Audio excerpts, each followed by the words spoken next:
When the power dies and the shelves go empty, theory stops mattering. Only what you did beforehand counts. Most people imagine disasters where help arrives fast and resources stay plentiful. Real events tell a different story. From hurricanes to grid failures, survivors and victims were often separated by decisions made long before the crisis hit. Today, we're breaking down 12 brutal, real-world survival lessons pulled straight from documented disasters. Lessons built into our own emergency systems. No theories, no guesses, just hard facts that could save your life. Let's get into it. Lesson 1. Water is your lifeline. Every major disaster proves the same brutal point. Clean water disappears first. Pipes break, treatment plants flood, and municipal supplies turn toxic within hours. Storing water at home is non-negotiable, but storage alone won't save you. You need the skills and tools to purify more once your reserves run dry. Filters, tablets, boiling. Survivors who only stockpiled water often ran out by day 3. Those who could also purify kept drinking clean while everyone else got sick. If you want real, data-driven prep strategies that protect your family when the grid goes down, hit subscribe now. You're going to want this. Lesson 2. When bugging out isn't an option.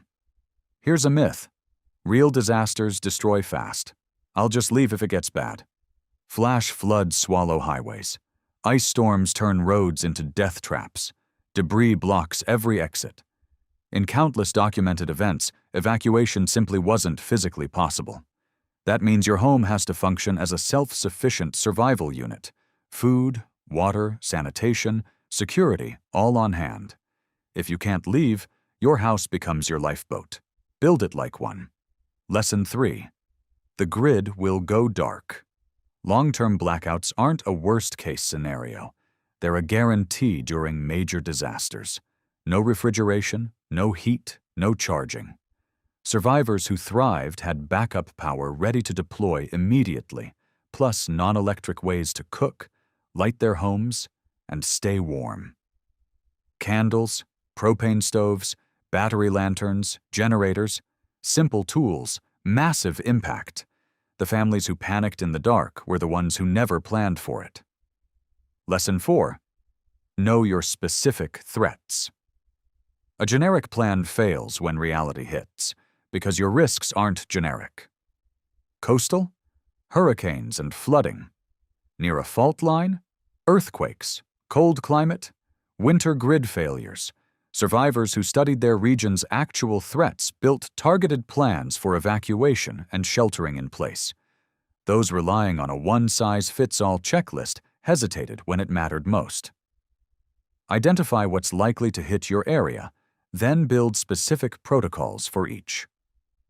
Lesson 5. Stock what you'll actually eat. When supply chains freeze, store shelves empty in under 24 hours, every time. Real food security isn't exotic survival meals nobody enjoys. It's bulk rice, beans, canned goods, shelf-stable foods your family already eats. Beyond preventing hunger, a solid food supply does something deeper. It lowers anxiety and stabilizes morale when everything else feels chaotic. Survivors describe knowing they had enough food as the biggest stress reliever during prolonged emergencies. Lesson 6. Your phone will go silent. Cell towers overload or collapse within hours of major disasters. Your smartphone becomes a brick. Survivors who stayed informed had backup communication. Two-way radios, weather radios, ham setups. This isn't optional gear. It's how you track approaching threats and rescue updates when commercial networks die. Without it, you're flying blind. With it, you maintain a lifeline to the outside world even when everyone else goes dark. If you're getting value from this, make sure to subscribe to the channel. Lesson 7. Prep before the storm, not during it. This is the foundation everything else rests on. Survivors who prepared in advance had drastically less stress and far more options when things fell apart. Those who waited, scrambling mid-crisis, faced empty shelves, gridlocked roads, and panic-driven decisions. The calm before disaster is the only window you get to build your kit, write your plan, and get ready without pressure. Once the crisis starts, that window slams shut. Lesson 8. Cash and paperwork still matter.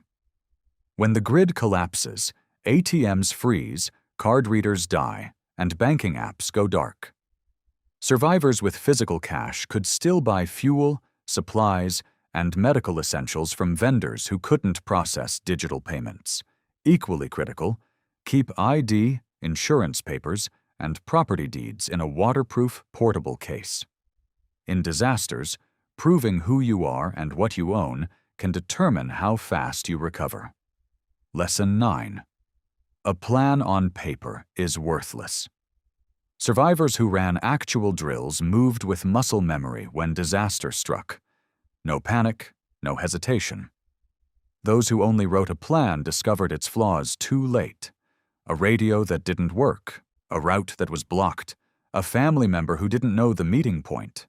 Practice your communication setup, your power backup, your sanitation system during calm, boring days. The flaws you find in practice are the disasters you avoid in real life. Lesson 10. Don't go it alone. History keeps proving this. Isolated households struggle, connected neighborhoods survive. When emergency services are overwhelmed, neighbors fill the gap, sharing resources, watching for threats, checking on the elderly. Survivors who knew which neighbor had medical or mechanical skills coordinated faster and recovered sooner. Total self-reliance sounds tough, but real resilience is collective.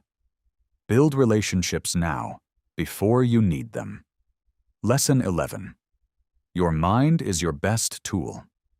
Gear doesn't save you if panic takes over first. Survivors across countless disasters share one trait. They stayed calm enough to think clearly under extreme pressure. Panic causes tunnel vision and wasted time. Both can be fatal. Mental resilience isn't found in the moment. It's built beforehand through preparation and confidence in your plan. When chaos hits, a clear mind becomes your most valuable asset. Lesson 12. Your plan will break. Adapt anyway.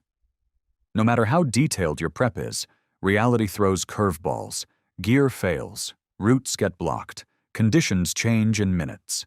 Survivors who made it through weren't the ones with perfect plans. They were the ones who adapted fastest. When something goes wrong, don't freeze. Pivot, problem solve, and adjust your tactics to match what's actually happening, not what you expected. Disasters are unpredictable, but your response doesn't have to be. Every lesson here came from real events, real survivors, and real consequences. Learn from them now, while you still have time to act. If this gave you value, smash that like button and drop a comment telling us which lesson you're putting into action this week. Hit subscribe so you never miss the next breakdown.